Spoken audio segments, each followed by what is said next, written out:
Welcome to the monthly case webinar, the fifth one. My name is Seidel. I'm the customer success specialist at Collector Minds Radiology.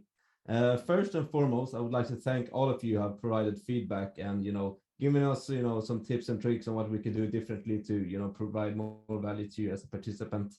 But we also got a suggestion if we could look at the limited premium groups that we have. So that is what I'm gonna do now for 1 or 2 minutes. So just stay tuned. So, as you can see on the screen, this would be our global community that consists of 9,000 radiologists and medical imaging professionals like yourself. They come to the global community to network and collaborate and, ask for second opinions and so on. On our global community is also where we have uploaded the cases for today's webinar. So, as you can see on the screen, Imran Lasker is going to speak today. He has uploaded all of the cases here. I will also send the case collection in the chat just for you to have pretty much. But let me just show you the premium limited access group. So once you log in, you're going to see the global community. So if you just hover up to groups right here and press on that, and since I'm admin, I'm going to have a lot of groups, so don't worry about that. So just find the group that you want or that you are a member of. Or if you're not a member of any group, just simply press create a group and you can create your own limited access group. And just press on the one you want or press on your group. And then once you're pressed on that, they will take you to a page that looks something like this. This would be the reporting radiographers worldwide. So it's a lot of radiographers on this group that post a lot of cases. So make sure that you check them out. And if you want access to this group, just write to us at support@cmra.com and I will let you in. So currently there's 164 members in this group. So if you're interested, just let me know. So what happens in this limited access group is that you as a group owner can determine the access for all the participants. So if you're a consultant radiologist or if you're a society or an online content creator and you would like to host a course on our platform pretty much, you would create one of these, upload the cases into this group and give access to the relevant people. And with that being said, let me just see, I have another one here. This one would be another group, which is our other webinar. So this would be our liver MRI webinar series that focuses heavily on the liver MRI stuff. So this is how it could look like pretty much. And if you scroll down a little bit, you can see it's currently 549 members. It has 38 cases and all the cases you can find down here pretty much. But two features that I haven't showed you yet, it would be the pre-recorded video or embedded video and the quiz module. So, on our group, on our limited access group, you can find you have the ability to upload your own videos. So let's say that you had a pre-recorded video you want your students to look at, you can upload them here and just simply, press on the, upload a new video function right here. And then you can simply just press on this one and watch it. And then if you would like them to do a quiz after that, just press on the quizzes. And we have drawn inspiration from Google Forms and HubSpot in order to make this quiz. So all essential forms are there. And of course, we will support you, guide you through how it's done. And that's pretty much how, a limited access group looks like and what you can do with it. And this was just a very, very basic demonstration of it. But if you want a more detailed one and if you would like to set up your own one, if you decide to do a course or something like that, do let me know and I will give you a proper tour. And I would like to say a big thank you to VGO and Winston Wong, who has added Imran Lasker on the global community. So they've actually added Imran Lasker. So if we have time over at the end, Imran has promised to look at the cases. So yeah. And now I'm going to stop talking and I'm going to leave the floor over to you, Dr. Lasker. Right. So let's go through case number one. Case number one is a person who's got some foot pain. It would be really great if someone can tell me what they think is going on, but this person has come in with chronic, so basically pain for quite a long time, and they don't know what's causing their pain. And they've come in for this X-ray, and initially I think it was reported as normal actually, because it doesn't look too bad at first glance. But as you kind of use a system, then you do start to know, you'll hopefully notice the problem. And the way I do these things, I try and go for what I'd say the high yield areas first. And so what you do, you just kind of go to the metatarsal heads and make sure that they are not completely flattened and they don't look very sclerotic, because if they look sclerotic or hyperdense and flattened, then you're probably looking at something along the lines of Freiberg's infraction, which is not the case here, because actually if you look at those metatarsal heads, they look very, very normal indeed. The next place I'd be looking at is going to be the base of the fifth metatarsal over here, because that is generally speaking where people do get fractures.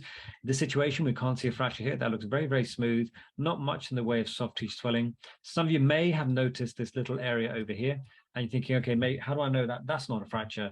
It's not a fracture, it's just a small ossicle. Very, very common. You can have that along that region as well, and there are a few areas that you can get ossicles, but this is one of those ossicles that we're not going to be worried about at all. Right, so another high yield area would be to look at the distal fibula. That's a very cheeky place that sometimes these like fractures get missed because someone comes in with foot pain and they don't really realize that their pain is actually coming up much further up than their foot is actually coming up from their ankle. So quite important, you do end up having a look at those very sort of significant areas. But at the moment, we haven't seen anything particularly abnormal. But next and final check area, prior to, no, I've got a few more check areas, but this is another one, the terminal tufts, right? And this is the common problem. And for those of you that may be watching the previous talks, people would assume as soft tissue overlying everything, which is fine. In this particular situation, it is. But then also people sometimes don't realize that there is the nail bed. So sometimes you can just see the faint outline of the nail just sitting like this, okay? And actually, in fact, I had this really straight, well, it was a bit silly actually. I had a hand X-ray because someone had chronic pain in their hands. And genuinely, in their like toe and their nail, they had these three little kind of soft tissue, not soft tissue calcifications sitting there. And I thought, wow, that's cool. That's like soft tissue calcifications. We're thinking about some sort of inflammatory process going on. There could be scleroderma or something like that, calcinosis, like Crest syndrome. So I was like looking it all up, and I was like, this is awesome. I've got this. And then I realized, like on the other hand, it was symmetrical to the point that like the pattern of it was exactly the same. And what it was the person was obviously getting their nails done and had like a little bit of a design on their nail, and it was the same on both sides. So there was my Crest syndrome out the window, so never mind. But anyway, great for the patient and not so interesting for me in the end, but I did save it, hopefully to try to trick someone later on when I'm doing my 2B teaching. So again, so you have a look at the nails. No one's come out with the answer yet, so maybe you guys are a little bit stumped by what this one is. So look at the nails, look at the terminal tufts, make sure that there's no obvious abnormalities there, and all these terminal tufts look okay. And the reason I look at that is because people sometimes get stamped on. They may stub their toe on the end of like the bed or something. I mean, we've all been there, haven't we? But what can happen is that you got to then look at the metatarsal shafts, right? And just have a good look through. So we're going to zoom in. Probably that's a bit too much, I think. And just make sure it's nice and crisp all the way along, look at this shaft as well. You also want to make sure there's no osteochondral defect in the region of the metatarsal head as well. So that looks okay. It doesn't look like there's any defects there. Not much in the way of a hallux valgus deformity. No one's saying anything yet. Okay, fine. Okay, so we're going to keep looking. Let's pan this bit. Look at the shaft going along. Looks smooth. And then you look at the sort of 1, 2, 3, third shaft. Can you see it kind of looks a little bit hazy there? So what I'll do, I'll get the pen and draw it out. Look, going along like this. And then it doesn't look so crisp. And then it kind of carries on like so. And this side looks completely fine, but that side does not look good at all. It looks very, very irregular, very, very cloudy. It looks very, very cloudy around there. So that doesn't look quite right. And then you just want to make sure that the rest of the metatarsals are okay and no gross abnormalities anywhere else. But there is a sort of sclerotic appearance over here. Is that visible in the other view? Let's have a quick look. So we do have two views on this particular occasion. Let's zoom in. Sometimes we can confirm or refute or just not be completely sure. 1, 2, 3. Yeah, a little bit hazy, but not as obvious. But this is what is known as a stress fracture. So that's the diagnosis in this particular occasion. You can see a small stress fracture at the metatarsal shaft of the third toe. So I think it's quite a subtle one. And I think when you're kind of sifting through loads of cases, you may miss that. So very, very important that you kind of, what I always try and do is try and look at the places that other people don't look, because that's what I'm being paid for. Okay, well done. Sorry about that. Fine. So case number 2. So no, any questions about that at all? Any questions at all whatsoever? Nothing so far. Great. Okay, so case number 2, let's have a look and see what is going on. Obviously, if you find an abnormality, please do let me know. So we're looking through. So everything looks okay so far. It doesn't look like there's anything grossly abnormal. You want to look at the spaces between the carpal metacarpal joints. Make sure they're all equidistant. There doesn't look like there's any loss of space whatsoever. And that is something they're called light and day signs. So that as if there was a torch on the other side and seeing the light on the other side of the hand going from this way to this way. If you can see light going through, then you're probably not looking at a fracture or dislocation within this region. And this looks completely normal as well. You don't normally get stress fractures within the hand, but you also do want to make sure there's nothing going on with the sort of 5th metacarpal, because when people get punched, what ends up happening is the forces go through in an abnormal way. Instead of punching in the right way, if that's what you're going to do, you end up getting an abnormal translation of forces going down this way. So you end up getting a crack right down the middle, or translation of forces going right to the base of the 5th metacarpal and getting a fracture down here, or even the 4th. But this looks completely normal. We don't see anything abnormal there. Some of you may have seen it. Yeah, exactly. Well done. So hopefully some of you have seen it. Some people have mentioned it, but you also want to look at the interphalangeal joint spaces in general. And you can see on this particular view, this doesn't look normal. At first glimpse, you might think it looks okay. It doesn't look okay. There's an overlap there, which shouldn't be happening. And actually, obviously, the different views will give it to you. And look, that's how important having more than one view can have. You just got to have a look, and you can see that's completely, that is dislocated, probably sort of dorsally dislocated. And because it's been such a high impact injury, you still want to make sure there's no evidence of a fracture anywhere else. But there clearly is, and we'll look how significantly dislocated that is. We could stop at dislocation. We could say, okay, well, you know what, I've told you there's a dislocation there, but we do need to go a little bit further and make sure there's no fracture either. And I mean, there's a bit of a bony sort of looking thing over there, but no obvious defect, and no obvious defect here either. So we can't see a fracture, but you can clearly see that this is a dislocated proximal interphalangeal joint of the little finger. Not a great injury. Most likely, what we always get someone saying they punched the wall. I don't think they do. I mean, do they punch the wall? I don't think they do. Right. Okay. So another warm-up case, as it were. I mean, this is not going to be hard. I'm sure you guys will be able to see this one. So on this view, not so obvious. There's a bit of soft tissue swelling. This view just gives it to you, doesn't it? Straight away, you've got a big fracture of the olecranon, got lots of soft tissue swelling. What's actually end up happening, you've got such big fracture, the triceps muscle at the back here is pulled that kind of olecranon backwards, and it's kind of displaced it completely. So not only is the fracture been pulled away, but then, obviously being radiologist, you can't just stop there. You've got to keep looking. Make sure there's no radial head fracture. You can see there's an extensive soft tissue. There is a hyperdense effusion located within the anterior space here. You can see that over there. You can't see much in the way of a posterior fat pad, but it's more likely because the fat pad is now being effaced, as I guess, with the massive fracture over there. We just got to make sure there's no other fractures going on. This person probably will end up getting a CT scan for further characterization, making sure there's no other fractures anywhere else. But we've got to be very, very careful. There's no radial head fracture or anything like that. And actually, if we pan across, it looks okay there. Just here, it doesn't look quite right. Can everyone see that? If you zoom in, and if I get the pen out, you can kind of draw that, and then there's an overlap there, and that doesn't look right to me. So I would be a bit worried that there could be a radial head fracture as well, and that's a very, very common place to get a fracture.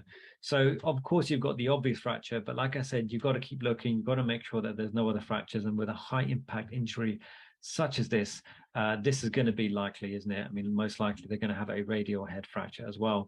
So hopefully that wasn't too hard. It's the second finding. Remember, I always say to people that what happens sometimes is that people will get that slam dunk. Yep, got it. I've got that, preliminary finding. We're all happy and it's all good.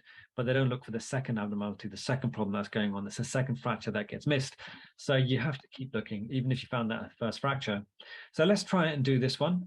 So first off, I think last time we had a stress fracture. And this all looks very, very smooth, doesn't it? We kind of just go along like so, go along like so. Everything looks pretty good so far. Nothing obvious going on there at all. We can't see any evidence of a stress fracture whatsoever in this particular region. Now look at the metatarsal heads. Do they look flattened? I mean, you may convince yourself it looks a little bit flattened, but it's not what we're looking for when we're looking for Freiberg's infraction.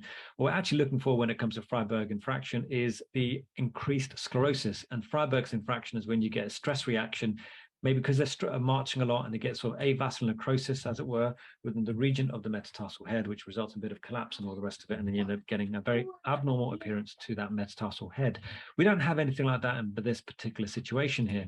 Now we come across to the toe, the big toe. We can see that this doesn't look quite nicely angled. It's kind of angled towards that way, isn't it?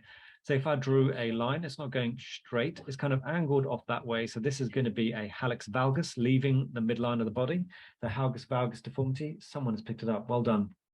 Okay, and then this is what I was trying to tell you about. So I'm trying to allude you to something earlier, try and build on what we saw before. If you did draw a line around that nail bed, you can see that nail bed goes like so, but there is another radiolucency that goes along like this, all the way along like this, and all the way along like this. Can be quite subtle. People can kind of ignore it. Let's zoom in just to convince everyone that I'm not telling lies. Have a look. So let's draw that nail bed like so, all the way along like this. And it's not, the nail bed's not going to go like this way, is it? It's going to, you can kind of see the nail bed going along that way and that way like this. It doesn't have the hyperdense appearance of, someone getting some nail work done. This is a radiolucency going right through that terminal tuft, and that is pretty abnormal. And then when you look at the other view, what you can see is this much more obvious linear hypodensity going through that terminal tuft, and you can see that there. Look, I'm going to draw it like this, It's non-displaced. I know you can get sort of a lot of radiolucencies, a bit of overlap sometimes of that terminal tuft, but this radiolucent going all the way down like so is completely abnormal, meaning that they've got a fracture. Sometimes the clue could be that they've got a lot of soft tissue swelling. That's a bit of an exaggeration, isn't it? A bit of soft tissue swelling, but I wouldn't really call it based on that bit of soft tissue swelling. Not something I'd be worried about, but that is clearly abnormal. Okay, so well done. Someone's picked that up and picked it up very, very quickly. So that's awesome. Well done. Okay, so let's have a look at this one. Okay, so we've got bilateral hands. Did I stick that case in? I don't think I did do that case. So this one, I may have just tried to trick myself. Let's have a look. So let's zoom in. First of all, those terminal tufts look okay. Can't see any evidence of any dislocation at all whatsoever. Patients come in with hand pain. So we don't see any evidence of a fracture here. No fracture there at all. The other side doesn't look quite right, does it? Look, so this looks very, very angulated. Can you see that? So if we draw it like this and draw it like this, it looks angulated. So that's not quite normal, but it doesn't look like there's a fracture at this present time. And then as we let's get rid of that and let's go back to Pan. Let's have a look. Interphalangeal joints look okay. Interphalangeal joint looks okay. Terminal tufts all look good. No evidence of any erosions, no dislocations here at all. But then, when you come up to this area, can you see that area here? Let's draw a pencil. Can you see that? That doesn't look quite right either, does it? I mean, it looks healed, but it's not normal. And the thing is about this patient is that they're quite young, aren't they? You can tell they're quite young because if you looked at their hands, very, very, very well ossified. The joint spaces look completely well preserved. This is a youngish patient. So this person is no stranger to a bit of punching walls, as it were. So I think this patient was probably a boxer, and they've had repeated injuries over the years. They've fractured their fifth, fractured their fourth in previous times, resulting in this quite abnormal appearance of their hand, and probably quite altered mechanics with regards to the way the impacting forces go through the hands, resulting in the kind of chronic pain that they have. And they're probably continuing to do their profession, really, which is basically punching people. And that's why you've got quite a shortened looking fifth and a kind of abnormal looking fourth for this particular patient. No acute injury, no erosions, anything like that from what I can see. Let's just have one more look here. Someone's caught my... Do let me know if you think you've seen anything. I don't think I can convince myself there's anything else going on here. Fine. So I think this patient was probably a boxer and had repeated fractures over the years. Fine. Let us go through this next case. Yeah, I'm trying to get to the cases that someone has sent me.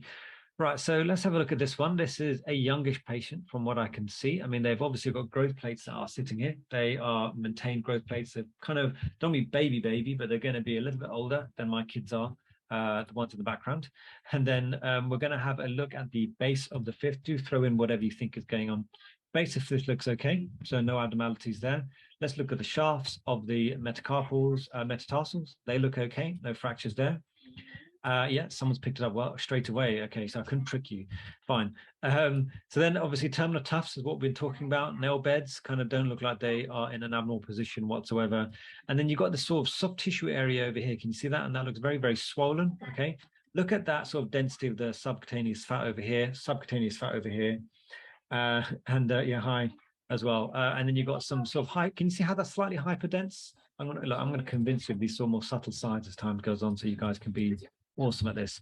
So look, subcutaneous tissues look slightly more dense there. So you think, okay, that doesn't look quite right. Probably a bit of edema. And then as you come across here, there's that soft tissue area over here, and you can see that there is this sort of radiolucent that goes right down that shaft, right across that shaft of the bone there. So there is a fracture, exactly like someone said. There is a fracture, that fifth proximal proximal phalanx of that toe. And if we go across to the other view, which I think there was one, let's how do we reset again? Reset all. Oh no, we go to this view. This slightly more less obvious, but you can see it there, that radiolucency over here as well. Okay, so you can see that this is an abnormal fracture of that proximal phalanx. How are we doing for time? I do want to get through those CTs, so we're doing great. Good. Right, so this one, hopefully, I mean, I don't do many chest x-rays on this course, or I mean, not SA course. If you are interested in course, I do run courses with radiology seminars, and actually I made a new website called, it's called imranlasker.com, where I've got some 2B courses, FRCR 2B course and stuff, and I will be putting some more things on there and a mailing list if you are at all interested. Right, so this one, what do people think? I mean, there's like an obvious finding. Hopefully people can see. Why don't you write something down? I just want to see someone tell me what they think. I mean, go for the obvious one, just to make sure that you're awake. Yeah, exactly right. Exactly right. So someone said it straight away. So there is something quite abnormal. So first of all, with these chest x-rays, you do obviously want to look at what we're doing the x-ray for. We're looking at the lungs, make sure the lungs are clear. As you kind of go through the lungs, you do this, you do this, you do this, you probably spot that there is abnormality that is located within this region over here. But it looks like it's some kind of lesion that's pushing in that way, you know, more likely, rather than going outwards. It's not expanding outwards, it's expanding inwards. So this could be a pleural lesion, or it could be an osseous lesion. Okay, it's difficult to really say at this present point in time. But as you kind of go through that rib, so see that rib?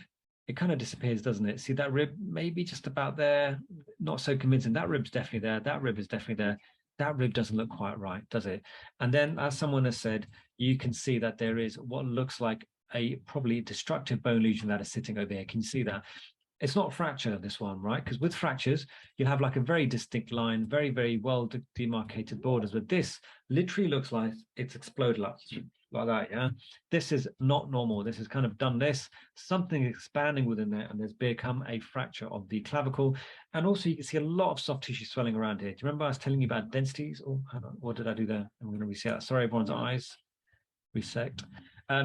You remember I was saying about the density, so there's a bit of fat density here, a bit of fat density, but this looks like a bit of increased density located within this region. Someone has said, is it mesothelioma? Very difficult to say at this point whether it is a mesothelioma. The slam dunk diagnosis of mesothelioma would be obviously two things. There'll be pleural plaques. That's going to be one of the things that will help you. Also, mediastinal increased pleural thickening is going to be pretty much one of the most pathognomic things for mesothelioma.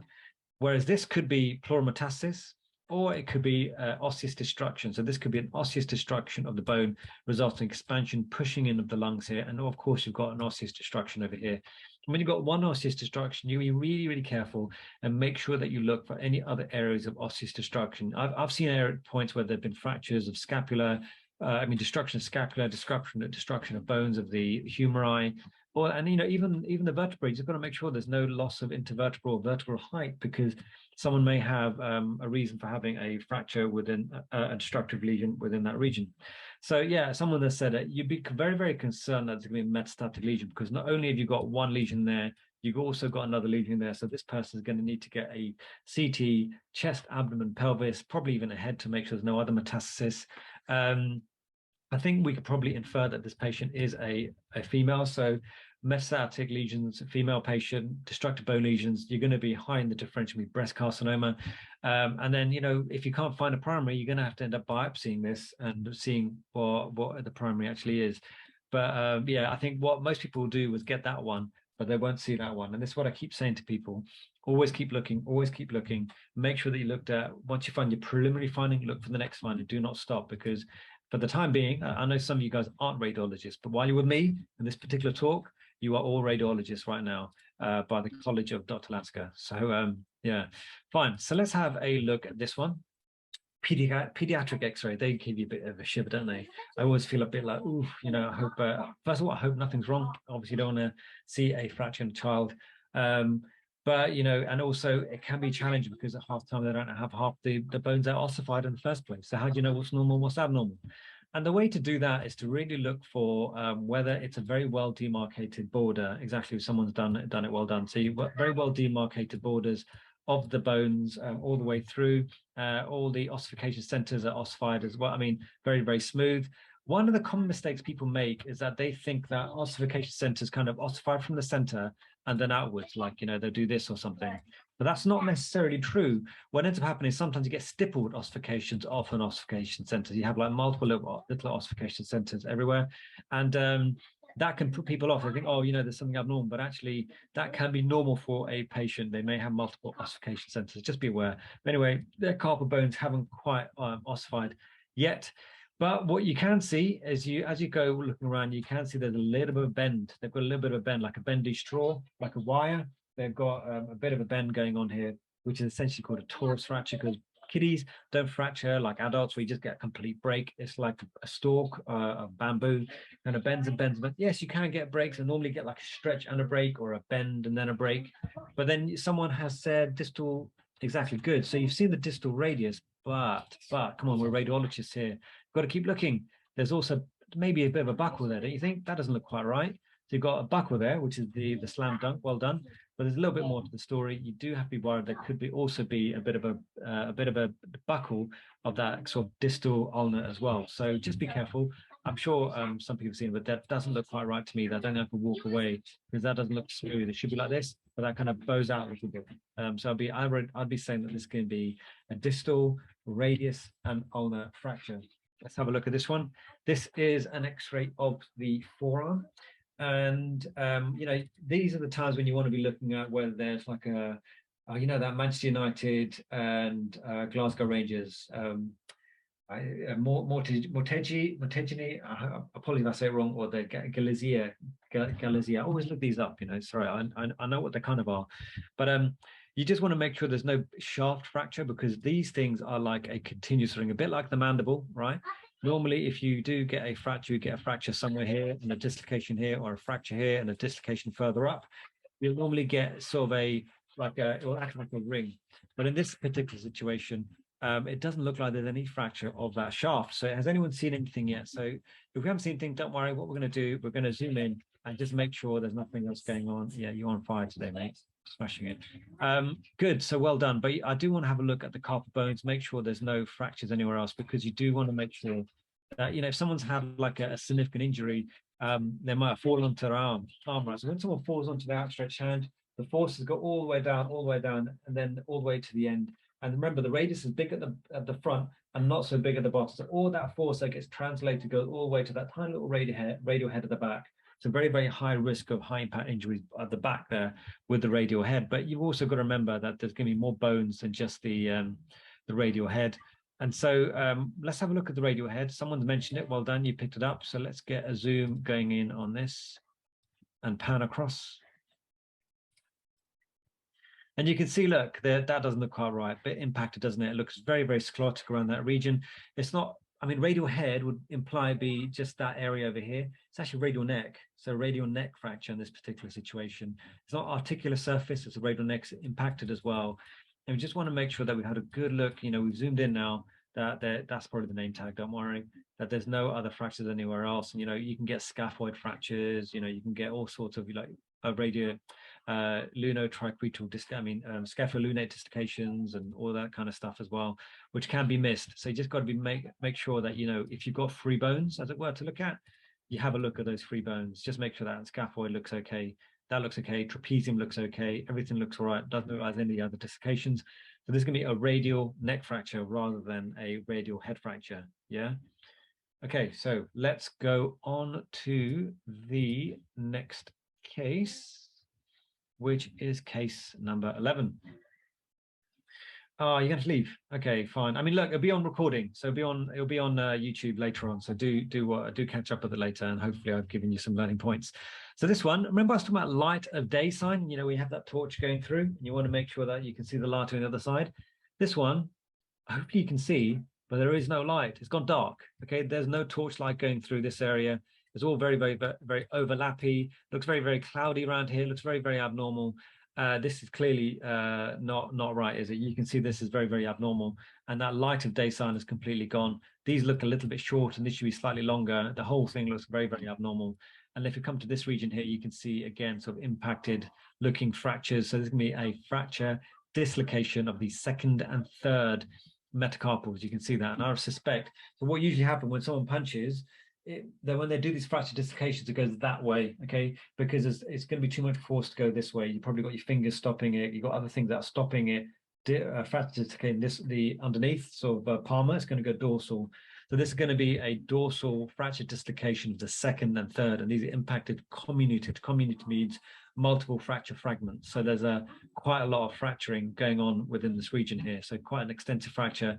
What's likely happens is they've tried to punch, force have gone through the second and third knuckles, metacarpal phalangeal joints, gone all the way through. They might have actually gone in a sort of slightly abnormal angle. So when I'm not saying it's how you should punch. If you were to punch, you want to make sure everything's aligned with one another. I'm sure anyone that does martial arts will know this to be true.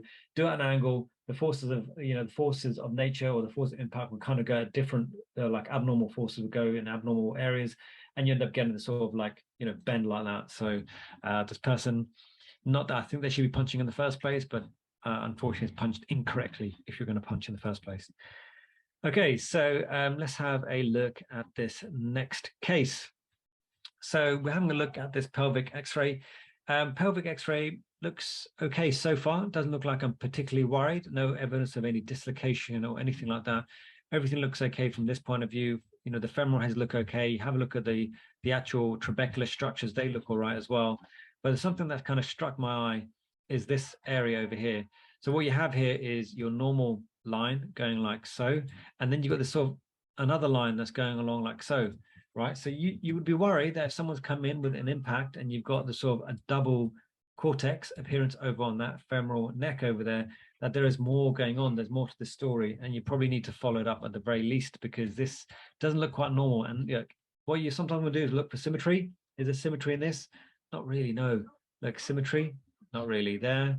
And that looks abnormal. So there could be some cortical reaction. It could be a small fracture of the cortex there. This will need to be further investigated at the very least, if not with a CT in the acute setting. This will probably need to be investigated with at least an MRI scan to see whether there's any bone marrow edema, where there's any sort of, sometimes you get osteomas within this region as well, right? You could have a lesion. I've seen destructive bone lesions being present within this area, which are only seen very, very someone says spina bifida. So you're probably looking at the spinous processes here and seeing whether they meet. And I see why you can say that, because you feel like there's a bit of a discrepancy there. Like these don't quite meet. It can be quite like a normal variant where they don't meet with one another. And you get gradings of spina bifida. And I think in this particular situation, this person wasn't sort of a known spina bifida patient. They did actually come in with trauma, and this was the abnormal finding. But actually very, very good thinking, and good for you to keep looking and be, a radiologist. You may be a radiologist for all I know. Let's see this one. Have I done this one? Yeah, you know what? Yeah. You see what I mean? Yeah. So the person who's mentioned that is completely right as well. So when you look at this one, like I said, there are grades of spina bifida, but you can see that there is no gap in between these spinous processes here, and that's something to look out for as well. So it's very good actually. So okay, let's have a look at this one. What do we think? We've got a plain film X-ray. Patients come in with hip pain, and if we zoom in a bit.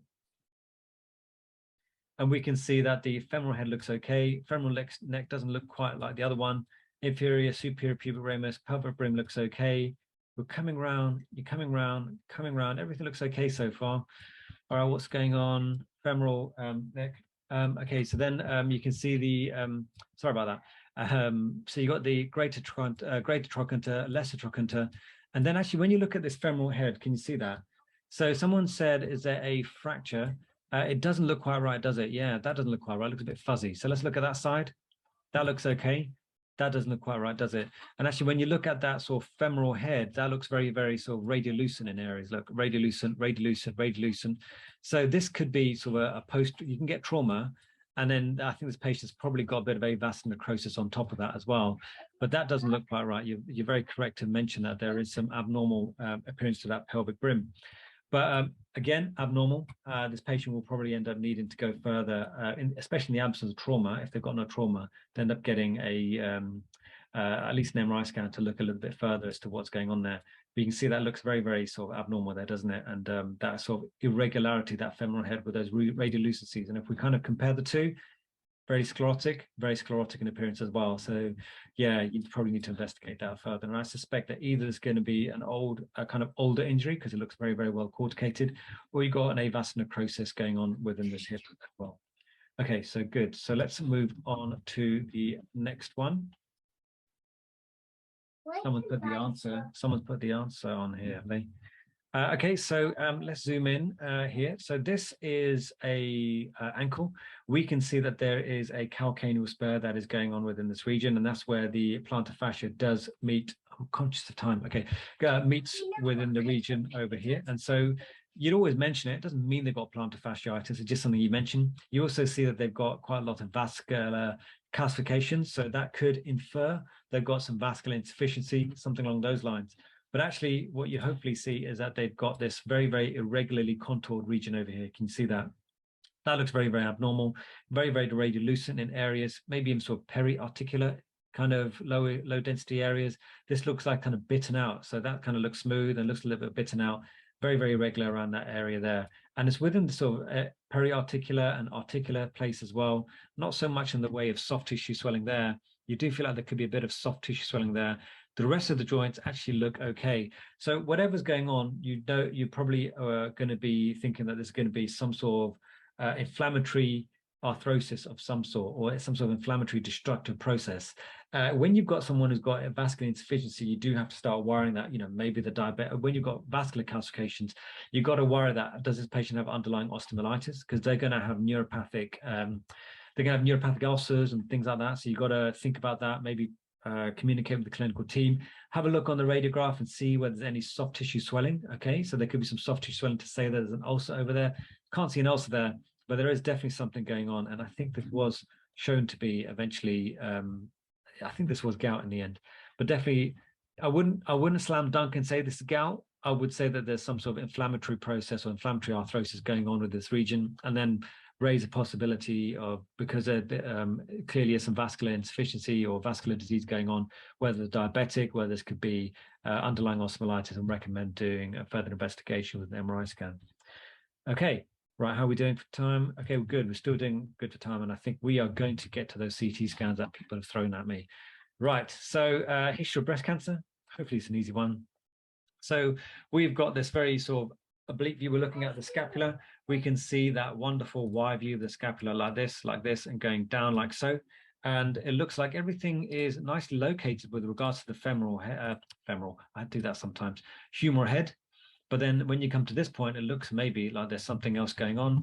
And we'll probably need to go to this view. And yeah, you can see that this bone doesn't look normal, does it? Okay, so generally it looks very, very sort of osteopenic, the bone in general. But this area, it looks kind of moth-eaten. It looks irregular. It doesn't have that kind of very, when you get fractures, you get a very, very linear fracture. This is very, very hazy. Can you see that? Very, very hazy all the way along, like so. Few fragments of bone sitting here as well. History of breast cancer, you've got to start worrying that whether this patient has got an underlying metastatic focus that is sitting here, causing bony destruction and therefore a subsequent pathological fracture. Again, because, yeah, exactly. I was going to say that. Well done. So you want to have a look and just make sure that there are no other rib fractures or rib destructive processes, because again, we're radiologists, right? And these doesn't look quite right to me. Can you see that? So it kind of does this. I mean, these could be lung markings overlying it, but it does look slightly out of line in that one. This looks slightly expanded there as well. This looks slightly expanded there. You've got to be worried whether this patient's got, you know, on top of everything else, some rib lesions or maybe even concurrent rib fractures as well, on top of things. So yeah, well done. Someone did ask the next question. The next question also would be, because we've got lungs, you're going to make sure there's no lung lesions, right? We do have some lung lesions, but I don't think they're going to be metastatic. You see these kind of areas over here. These look kind of flat, you know, like sitting along like so on the sort of outside. Let's see if we can see it anywhere else.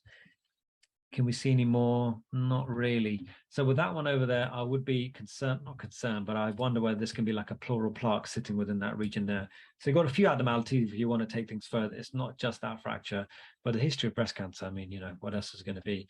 It's going to be a pathological fracture, which will need further investigation.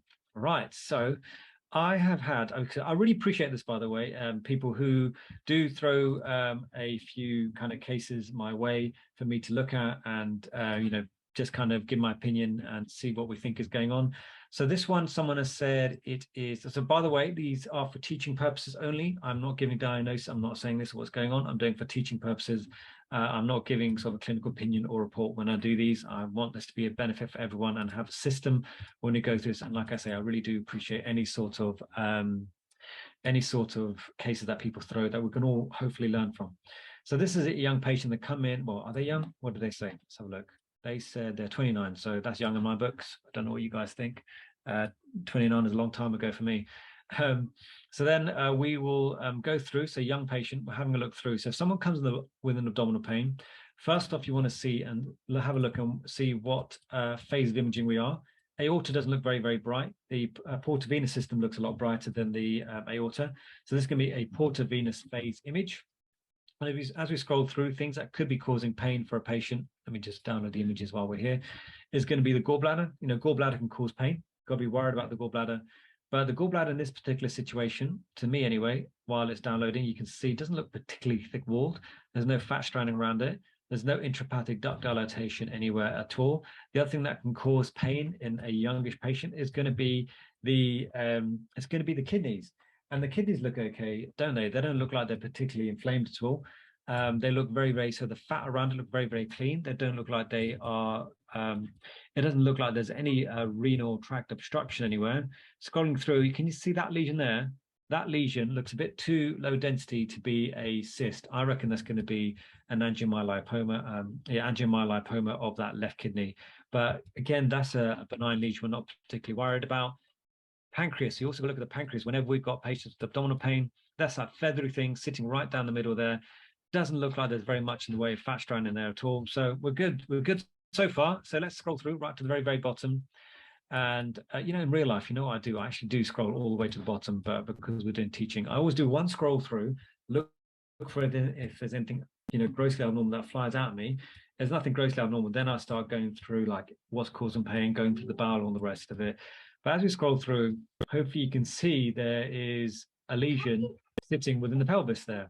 Okay, so as we scroll through, we can see there's quite a large lesion sitting within the pelvis. Where's it coming from? This was a female patient, and you can see that's the bladder sitting in front, rectum behind. That's going to be the uterus, and you can see this is probably going to be an intrauterine lesion. You can see the uterine wall around it as well. So the other thing about this particular lesion is that it's got fat within it. So that's that's fat, subcutaneous fat, intra-abdominal, intrapelvic fat. And then you've also got fat within this endometrial cavity. And also you've got what looks like kind of soft tissue density, a little bit of fat stranding there as well.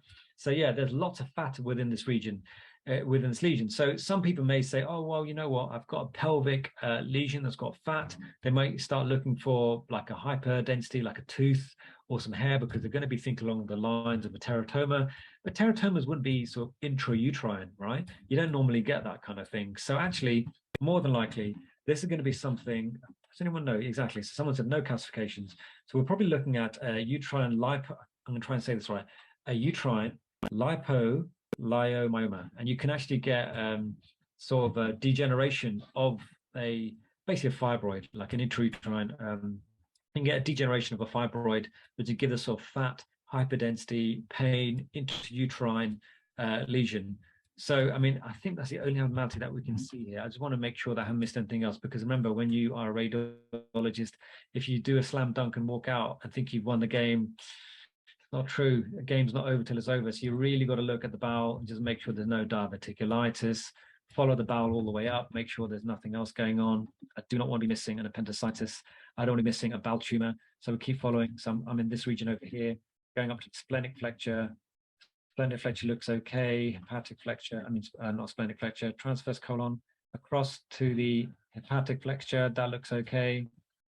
And all the way down here, we're down to the fatty lips of the ileocecal valve.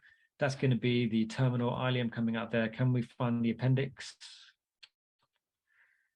Difficult to see the appendix, but there's no fat stranding within that region from what I can see. Can I see the appendix? They gave oral contrast as well. Okay, fine.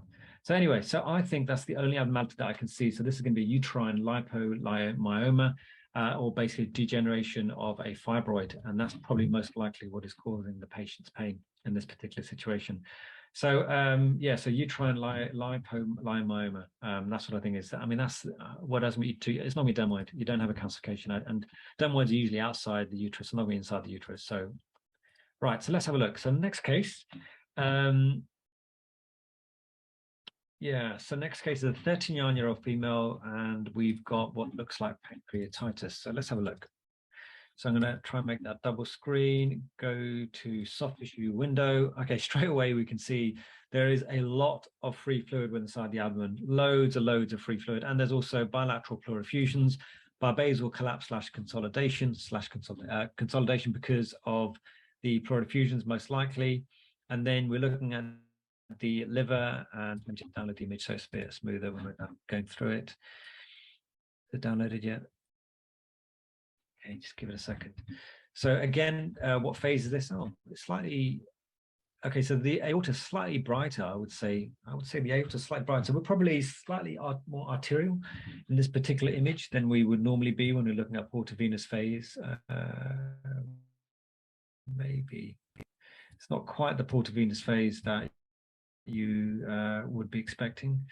I don't know why it's being slow to, okay, no, sped up now. So, okay, so clearly we've got a lot of ascites within the abdomen. We have got no gallbladder. You can see a few gallbladder clips sitting within this region over here. So there's not going to be cholecystitis. The pancreas doesn't look normal, does it? So you've got pancreas sitting there, and the pancreas looks very edematous. It looks like it's still enhancing though, so we don't have like death of the pancreas or necrosis as yet. We don't see any evidence of any pseudocyst or any sort of collection at the moment. No evidence of any collections of the pancreas itself. The kidneys look okay, the adrenals look okay, but then actually when you get to the pancreas, the spleen, you can see that there are these sort of low density regions within it. Now you have to think about this, like when you've got someone that's got pancreatitis, you've got to think of the local effects that pancreatitis can have.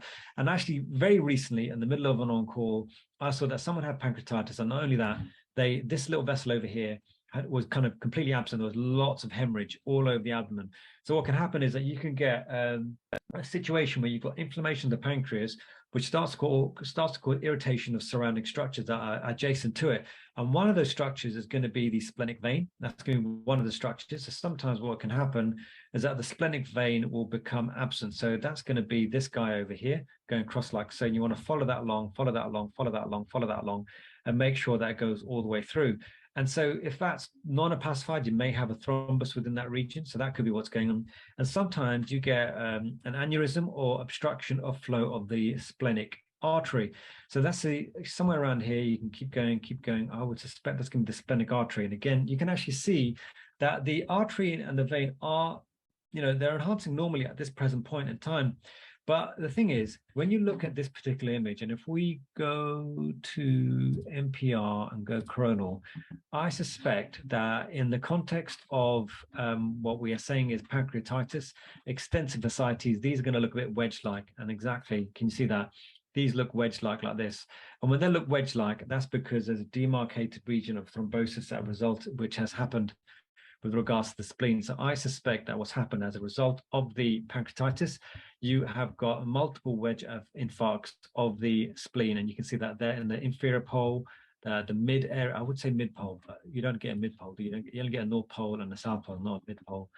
So you got the mid region of the spleen and the inferior aspect of the spleen as well. We don't see any obstruction of the splenic vein and the splenic artery at this present point in time, but maybe have some diminished flow, which has resulted. So I would go with splenic infarct personally with regards to this particular case, especially given the clinical history, even though we haven't been able to prove that there is an obstruction to flow, just based on the fact there's given me inflammation. It may have thrown a few tiny infarcts. The inflammation could be going around here, because remember, the tail of the pancreas also goes all the way down to that sort of hilum of the spleen as well. So any sort of local inflammation may have resulted in ischemia of distal vessels rather than more proximal vessels that we are very easily able to see. This could be proven with if you really wanted to prove it, you could do interventional radiology suite, put some contrast and see whether there's any sort of obstruction to flow there. But yeah, my money, if I was putting money on this, would be splenic infarct. And I think with that, we've got to time. So as always, Winston, you've done well, mate. Thank you for giving us a few scans to look at. Obviously, I'm always grateful for anyone that does interact with us on Collective Minds. As you know, I use Collective Minds personally. My own teaching, if you do want to check out my website, imranlasker.com, I will be putting up more courses. I am doing a 2B course at the moment for anyone that is sitting the FRCR. But anyway, there's also a newsletter, which I just throw out, the odd letter talking about my thoughts and feelings, if you are interested in that kind of thing. But yeah, anyway, thank you so much to Collective Minds. Oh, case 5, basic index. Someone wants to have a look at case 5. Sorry. We've got a few minutes, haven't we, Seidel? Yeah. Case 5? Yeah, go ahead. Yeah, that's fine. Well, maybe I missed something then. Index. You said index, yeah? What are you seeing that I didn't see? Which hand? Look at Kate left hand, index, distal phalanx. So we're talking about this one. Base. Okay, let's zoom in.